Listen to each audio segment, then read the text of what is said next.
বাবা, কি হলো বাবা? তুমি এমন চিৎকার করলে কেন বাবা?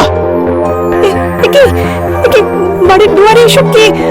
ওগো, কাকের কাটা মাথা, মাছ, এসব কি পড়ে আছে?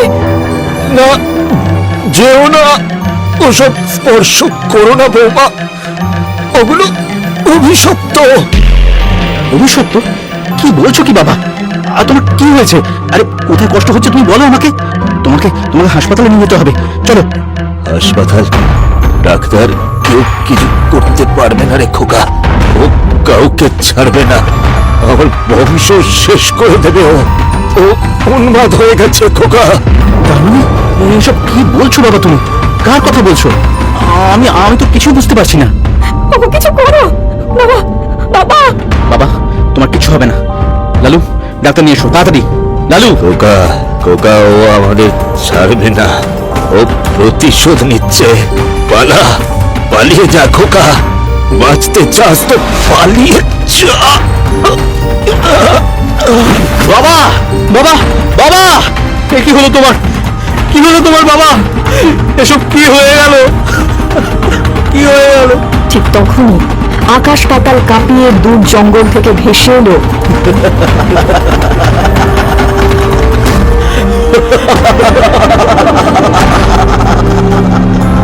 হে ভগবান, কি হয়ে গেল? ওই কালকে সন্ধ্যাবেলাতেই তো লালমোহন বাবুকে দেখলাম, আর আজকে ভোরের মধ্যে এই অবস্থা। আরে বাড়ির সামনে দেখেছো কিসব পড়ে রয়েছে? কেউ নিশ্চয়ই কালা জাদু করেছে, বুঝলে? ছি ছি ছি ছি ছি, হে ভগবান, কি সব যে হচ্ছে! এইসব এইসব কি করে হলো অবিনাশ? জানি না, আমি কিচ্ছু জানি না কাকাবাবু। ভোরবেলা ঘুম ভেঙে বাবার চিৎকার শুনে ছুটে এসে দেখি বাবা কেমন করছেন। কিছুক্ষণের মধ্যেই রক্ত বমি হয়ে বাবা। আজ সারা উঠোন জুড়ে এসব কি ছড়িয়ে রয়েছে কাকা বাবু? আমি যেতে গেলে বাবা পালন করলেন, আর তারপরে অবিনাশ, অবিনাশ, শান্ত হও, শান্ত হও বৌমা। এই সময় নিজেকে শক্ত রাখতে হবে, সামনে যে বড় বিপদ দাঁড়িয়ে রয়েছে। সামনে বড় বিপদ মানে? কি বলছেন কাকাবাবু? সব বলবো, কিন্তু তার আগে এখনকার কর্তব্য সেরে নাও। লালমোহনের দাহ সৎকার সম্পন্ন করো। আর বৌমা, তুমি এখনই জল দিয়ে এইসব পরিষ্কার করো। খবরদার, কেউ কিচ্ছু স্পর্শ করবে না, আর সব শেষে গঙ্গা জল ছিটিয়ে দেবে।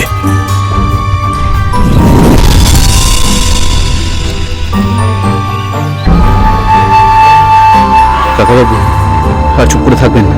বাবার চিতার আগুন এখনো ঠান্ডা হয়নি। আমি যেন অতল সাগরে পড়ে রয়েছি। আমি কিছু বুঝতে পারছি না, এমন কি হলো যে সুস্থ একটা মানুষ হঠাৎ করে কিভাবে রক্তবমি হয়ে মারা গেল? মারা যায়নি অবিনাশ, এটা পরিকল্পনা করে করা হয়েছে। তোমাদের বাইরে যে নকশা করা হয়েছিল তার অর্থ কি জানো তোমরা? না, জানি না, আপনি বলুন না কাকা বাবু। ওই নকশার অর্থ হলো মৃত্যু। অতি নিম্ন পিশাচতন্ত্রের নিদর্শন ওই পদ্ধতি। কোন শত্রুকে হত্যা করতে চাইলে তার বাড়ির দুয়ারে ওই মারণ পদ্ধতি অবলম্বন করা হয়। ওই শোল মাছ, খুলি, এই সব ওই মারণ পদ্ধতির এক একটা অনুঘটক। কি বলছেন কাকাবাবু? হ্যাঁ, কি বলছেন? কি কেউ ইচ্ছাকৃতভাবে বাড়ির বাইরে ওটা করে গেছিল? হ্যাঁ, একেবারেই তাই। যেই ওই নকশায় পা দেবে সে কিছুক্ষণের মধ্যেই রক্তবমি হয়ে মারা যাবে, এটাই নিয়ম। তোমাদের সকলের জীবন সংকটে অবিনাশ। এসব এসব কি বলছেন কাকা বাবু? কে এমন করছে? আমরা যে কারোর সঙ্গে কোনো শত্রুতা করিনি, তাহলে তাহলে কে এমন করছে? কি হলো কাকা বাবু, আপনি চুপ করে আছেন কেন? কি গো, তুমিও চুপ করে আছো? কি হয়েছে আমাকে বলবে? কে এমন শত্রুতা করছে আমাদের সাথে? এই নকশা কে করেছে বলো না? আমি জানি জানি জানি কে করেছে। আমার জন্য, সব আমার জন্য হয়েছে রানু। আমি সব কিছুর জন্য দায়ী, শুধু আমি। মানে কিসের জন্য দায়ী তুমি? দয়া করে আমাকে একটু খুলে বলবে? এই ঘটনার শিকড় ছড়িয়ে রয়েছে আজ থেকে 15 বছর আগে। তখন আমার বাবা ছিল একজন সামান্য চাষি। কখনো একবেলা খেয়ে আবার কখনো কখনো উপোস করে আমাদের দিন গুজরান হতো। সেই সময় আমাদের জীবনে ভগবানের দূতের মতো আবির্ভাব হয় রঘুবীর কাকার। রঘুবীর কাকা ছিলেন বাবার ছোটবেলার বন্ধু, কিন্তু দীর্ঘদিন কোনো যোগাযোগ ছিল না। হঠাৎ করে একদিন বাবার সাথে রঘুবীর কাকার আবার দেখা হয়, আর তারপরে আমাদের ভাগ্য ঘুরতে শুরু করে। বাহ, এটা তোর ছেলে? এই যে, কি নাম তোমার? কোন ক্লাসে পড়ো? আমার নাম অবিনাশ কাকাবাবু। আমি ক্লাস 3 অবধি পড়েছি, কিন্তু তারপরেই আর পড়াশোনা, দুবেলা দুমুঠো খাবার জোগান দিতেই আমি হিমশিম খেয়ে যাচ্ছি রে রঘু। সেখানে পড়ালেখা তো বিলাসিতা রে। এসব কি বলছিস মোহন? ওদের অবস্থা এত খারাপ আর আমি জানতেও পারিনি। ছি ছি ছি ছি ছি, অভাবে তোর ছেলেটা পড়ালেখা ছেড়ে দিয়েছে। ইস, কি করব বল রঘু, সবই কপাল রে। শোন, এই কপাল বলে কিছু হয় না মোহন, ভাগ্য নিজেকে গড়তে হয়। শোন, এবার থেকে তোরা এই কুঁড়ে ঘরে থাকবি না। তুই, বৌদি আর অবিনাশ আমার সাথে আমাদের গ্রামে চল। মানে ওখানে গিয়ে আমরা কি কি করব রঘু? কাজ করবি আবার কি? ঈশ্বরের কৃপায় আমার জমি জমা কারবার ভালোই রয়েছে। তুই আমার সাথে কাজ করবি, আর অবিনাশ আবার পড়ালেখা শুরু করবে। রঘু, রঘু তুই আমার জন্য, আমি যে কি বলে তোকে ধন্যবাদ দেব জানি না। রঘু, রঘু। মোহন, এবারে কিন্তু সেই ছোটবেলার মতো মারামারি শুরু করবো বলে দিন। বৌদি, আপনি আর দেরি করবেন না, গোছগাছ করে নিন। আর এই যে অবিনাশ, তুমি আর আমার মেয়ে মায়া একসাথে স্কুলে যাবে, কেমন? এরপরে আমাদের জীবনের মোড় অন্যদিকে ঘুরে গেল। রঘুবীর কাকার সাথে আমরা তার বাড়িতে গিয়ে উঠলাম। বাবা কাকার জমি জমা দেখতো, আর আমি আবার স্কুলে ভর্তি হলাম। আর তখনই আমার সঙ্গে মায়ার বন্ধুত্ব হলো। রঘুবীর কাকার মেয়ে মায়া, মায়ার মা ছিল না বলে ও যেন ধীরে ধীরে আমার মায়ের ন্যাওটা হয়ে উঠল। আমি আর মায়া একসাথেই বড় হয়ে উঠতে লাগলাম। একদিন বাবা বসেছিল, আমি আর মায়া খেলা করছিলাম। অবিনাশ, তুমি আগে আমার পুতুলের চুল বেঁধে দাও, তারপরে আমি তোমার কথা শুনবো, ব্যাস। না না, আমি এসব পারবো না, আমি চললাম খেলতে। কি, তুমি আমার সাথে না খেলে অন্য বন্ধুদের সাথে খেলতে যাচ্ছ? দাঁড়াও, তোমার হচ্ছে। আরে বাবা, আমার এসব মেয়েলি খেলা ভাল লাগে না, বললাম তো। কিরে মোহন, এখানে বসে বসে কি এত ভাবছিস কি? এটাই ভাবছি, মেয়ে আর আমার ছেলে কেমন বন্ধু হয়ে গেছে দেখেছিস? দেখ একবার। হ্যাঁ রে, আমার মেয়েটা এখন আর আগের মতো মন খারাপ করে থাকে না। নইলে ওর মা চলে যাওয়ার পর থেকে মেয়েটা আমার বড্ড মন মরা হয়ে থাকতো। এখন মেয়েটার মুখের হাসি দেখে আমার যে কি শান্তি লাগে বলে বোঝাতে পারবো না। সত্যি রে, মায়াটা বড্ড সরল আর ভালো মেয়ে। দেখতে দেখতে কেমন বড় হয়ে যাচ্ছে বল, তাই না? সেটাই তো চিন্তা রে মোহন, বড় হলে মেয়েটার আবার বিয়ে দিতে হবে।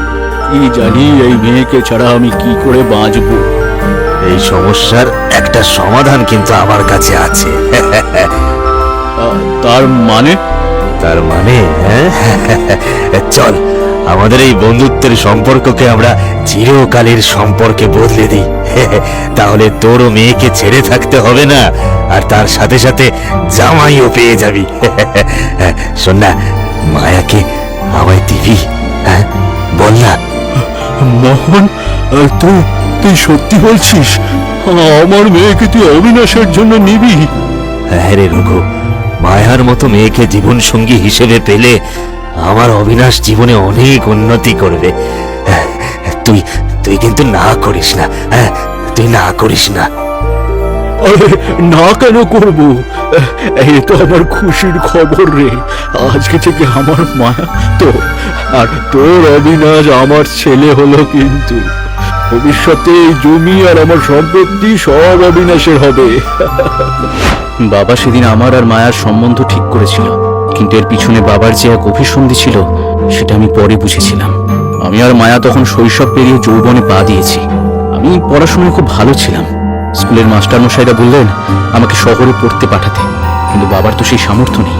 তখন রঘুবীর কাকা এগিয়ে এলেন, বললেন, আরে তুই যে পাগল হলি মোহন, ওই পয়সার অভাবে ছেলের আমার উজ্জ্বল ভবিষ্যৎ নষ্ট করবি? কি যে বলিস! তো কি করব রঘু, হ্যাঁ, কি করব? মাস্টার মশাইরা বলছিল ওকে শহরে পড়াতে, কিন্তু আমি এত টাকা জোগাড় করব কি করে বলতো? ও, এই সবই তো অবিনাশে। এই জমি সম্পত্তি সব তো কিছুদিন পর ওরই হবে নাকি? আমি জমি বিক্রি করে টাকা দেব, অবিনাশ শহরে পড়তে যাবে, ও উন্নতি করবে, বড় ডাক্তার হবে। আরে এই তো যাই। অবিনাশ, অবিনাশ শহরে চলে যাবে? ওর সাথে আবার কবে দেখা হবে? মায়া, তুমি কিছু বলবে? তুমি তুমি শহরে চলে যাচ্ছ? তোমাকে কি বললো?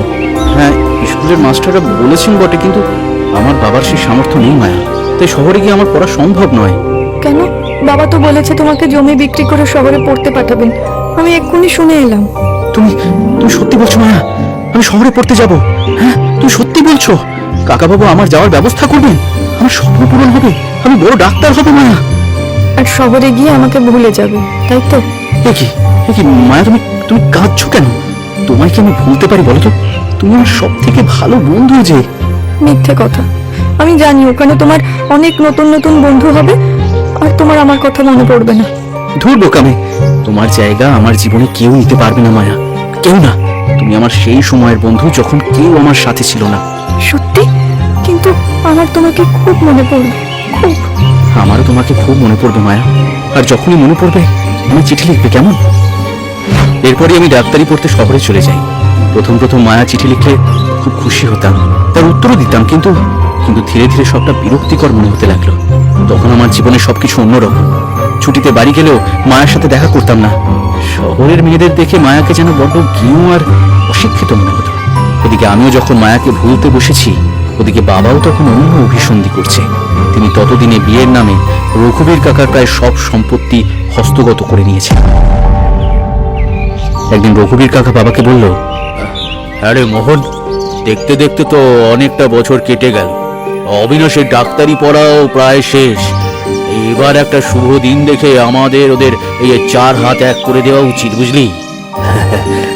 আমিও তো তাই চাই রঘু, কিন্তু অবিনাশ অবিনাশ যে বেঁকে বসেছে রে। বুঝতেই তো পারছি, সে এখন শহরে থাকে, হবু ডাক্তার হয়েছে। এখন কি আর মায়ার মতো কেউ মেয়েকে ওর মনে ধরবে বল? মানে কিছু মনে করিস না, মায়া তো তেমন শিক্ষিত নয়। তুই কি বলছিস মোহন? আমরা এত বছর ধরে ওদের বিয়ে ঠিক করে রেখেছি।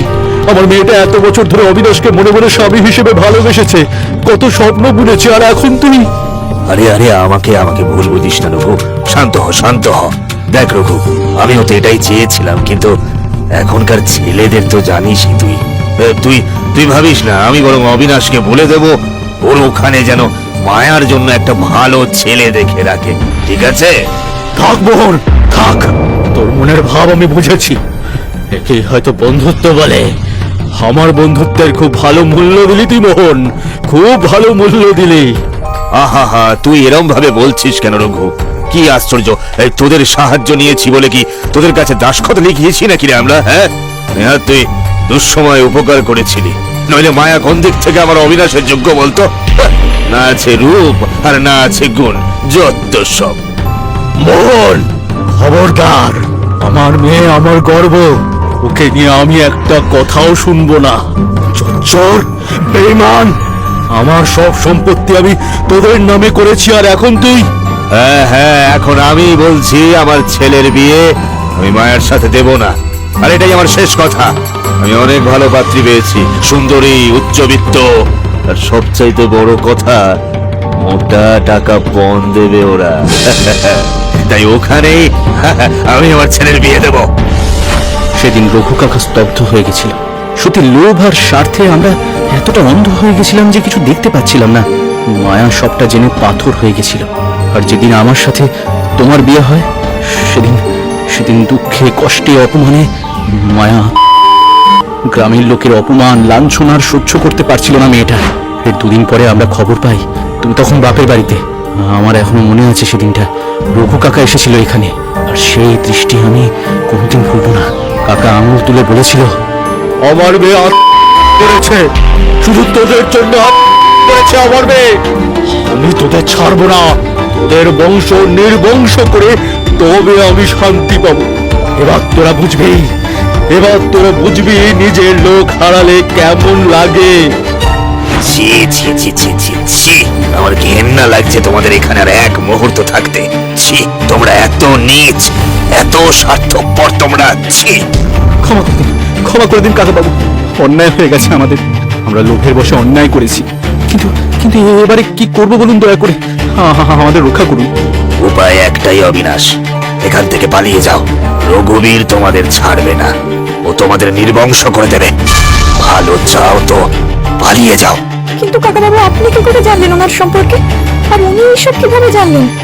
কারণ আমি আর রঘুবীর একই গুরুর শিষ্য ছিলাম। কি কি বলছেন কি আপনি?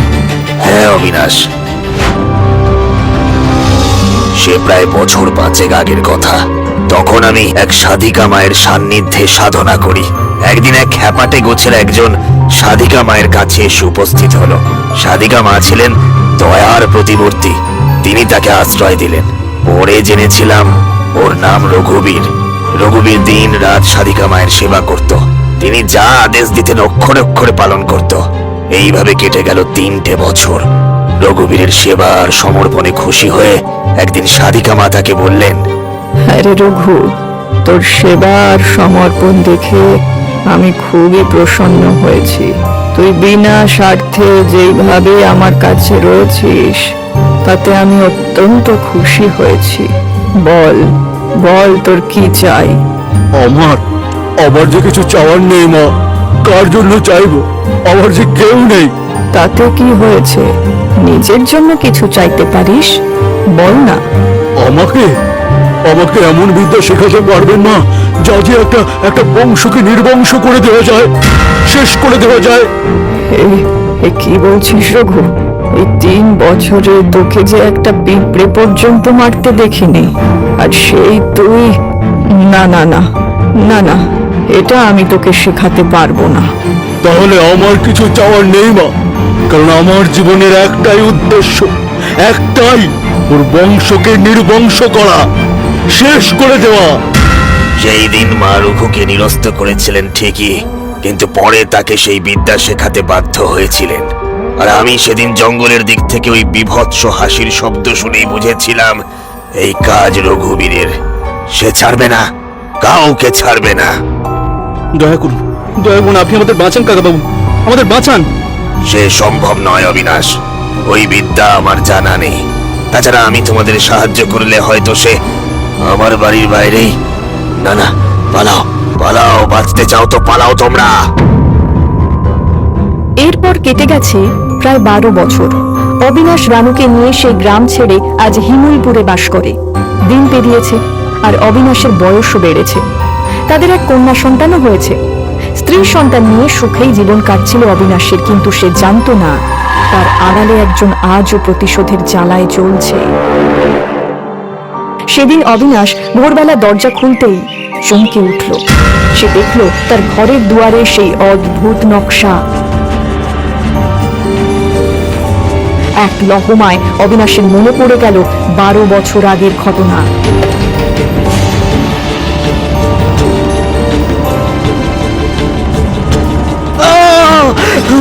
রানু, রানু, ও কি হয়েছে তোমার? কি হয়েছে তোমার? এই যে সেই নকশা। না না না না না, কি হতে পারে না। যার জন্য আমরা এইভাবে পালিয়ে এসেছিলাম সেই মৃত্যু আমাদের ধাওয়া করছিল। পালাও, পালাও, মেয়েকে নিয়ে পালাও রানু। ও আমাদের সকলকে মারবে, ছাড়বে না কাউকে। হবে না, তোমার কিচ্ছু হবে না গো, কিচ্ছু হবে না। ওগো ওগো, চোখ খুলো, ওগো আমাদের ছেড়ে যেও না, চোখ খুলো, চোখ খুলো।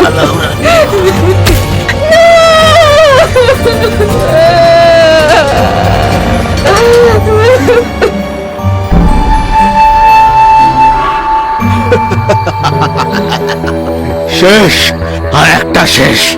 মায়া, মায়ারে তোর প্রতিশোধ আমি নিয়েছি। আর কেবল একজন, ওরা আমার মেয়েকে বলেছিল, আর এবার ওর মেয়ের পালা। ওম নমো বিনিহিং ক্রুর ফট স্বাহা। ওম নমো ইরি ইরি ক্রুনাং ফট স্বাহা। এবার শেষ কাটা, ওর মৃত্যু, তারপরই আমার প্রতিশোধ পূরণ হবে।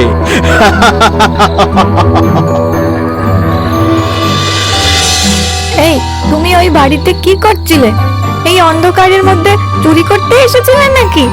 আমি কি করছি তোকে বলবো কেন? পালা। এই বলবে না কেন গো? আমার বন্ধু মায়ের বাড়িতে তুমি কি করছিলে সেটা বলতেই হবে। কি কি বললি তুই? কি নামটা বললি? কেন? মায়া? মায়া আর আমি তো একই স্কুলে একই ক্লাসে পড়ি। জানো সেই দিন কি হয়েছে? মায়া? তবে কি আমার মায়া ওদের ঘরে জন্ম নিয়েছে? মায়া মা, আমি ওকে হত্যা করার সব ব্যবস্থা করে দিয়েছি। এত নৃশংস কবে হলাম আমি? আমি তো এরকম ছিলাম না। মোহনলালকে মারলাম, ওর ছেলের রক্তে হাত রাঙালাম, আর এখন না না না, আর না, আর না, আমি কিছুতেই মায়াকে মরতে দেব না, কিছুতেই না। প্রতিশোধ স্পৃহা আমায় উন্মত্ত করে দিয়েছিল। না, আর না, আর এসব হবে না মায়া, তোকে আমি কিচ্ছু হতে দেব না, কিচ্ছু না। পরদিন সকালে রানু অভ্যাস মতো ঘর থেকে বেরোতেই বাইরের দৃশ্য দেখে আঁতকে উঠল। তার মুখ দিয়ে কথা বেরোচ্ছিল না। সে বিস্ফারিত চোখে দেখল তার ঘরের দুয়ারে পড়ে রয়েছে একটা মৃত লোক। তার মানে এই সেই ব্যক্তি, রঘুবীর কাকা। এসব কি মা? আমার খুব ভয় করছে, আমার খুব ভয় করছে মা। আর কোনো ভয় নেই সোনা, সব ভয় কেটে গেছে।